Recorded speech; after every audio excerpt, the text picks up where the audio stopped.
হাই friends, আজি আছোঁ আকৌ নতুন এটা ভিডিঅ'লৈ। তো আজিৰ ভিডিঅ'টোত আমি এই প্লিন্থ ৱালৰ বিষয়ে ডিছকাছ কৰিম যে প্লিন্থ ৱাল আপোনালোকে যেতিয়া গাঁঠিব কি কথা মনত ৰাখিব লাগে।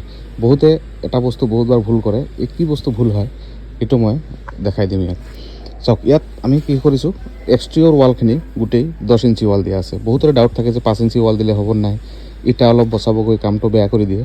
তো আপোনালোকে এতিয়াও প্লিন্থৰ এক্সটেৰিয়ৰ যিটো ৱাল আছে, বাহিৰৰ ছাৰ্ফেচটো, কাৰণ মাটিবোৰ ভিতৰত প্ৰেছাৰ থাকে, তো প্ৰেছাৰ থকাৰ কাৰণে ই যাতে ৱালটো ফাটি ইফালে যাব নোৱাৰে। 5 ইঞ্চি ৱাল যিহেতু প্ৰেছাৰ কম ল'ব মাটিৰ, সেইকাৰণে আপোনালোকে কেতিয়াও বাহিৰত যিটো ৱাল থাকে এইটো আপোনালোকে কেতিয়াও 5 ইঞ্চি ৱাল নিদিব, 10 ইঞ্চি ৱাল দিব।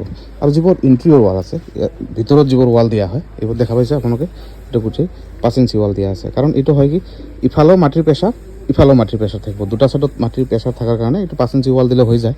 কিন্তু একেবাৰে নিদিয়াকৈ আপোনালোকে নাথাকিব। বহুত জেগাত দেখা যায় যে 10 ইঞ্চি ৱাল দিছোঁ, মাজত আৰু পাৰ্টিশ্যন ৱালবোৰ নিদিওঁ। এইবোৰ পাৰ্টিশ্যন ৱাল নিদিলে হয় কি, এই গোটেই যিটো মাটিৰ আৰ্থ প্ৰেছাৰ আছে গোটেইখিনি এক্সটেৰিয়ৰ ৱালত গুচি যাব।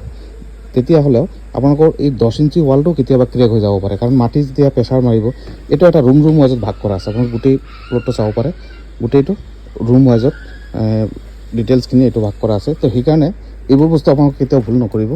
য'ত আপোনালোকে 10 ইঞ্চি ৱাল দিব লাগে এইটো দিব, তাৰপিছত মাজত চেণ্টাৰ ৱালখিনি গোটেই আপোনালোকে 5 ইঞ্চি দিব। ইয়াত আপোনালোকে দেখা পাইছে। আৰু উইথ প্ৰপাৰ কিউৰিং কৰিব ভালকৈ, গোটেইখিনি যাতে কিউৰিং টাইমটো দিব, 5 to 6 days আপোনালোকে প্ৰপাৰ কিউৰিঙৰ টাইম দিব।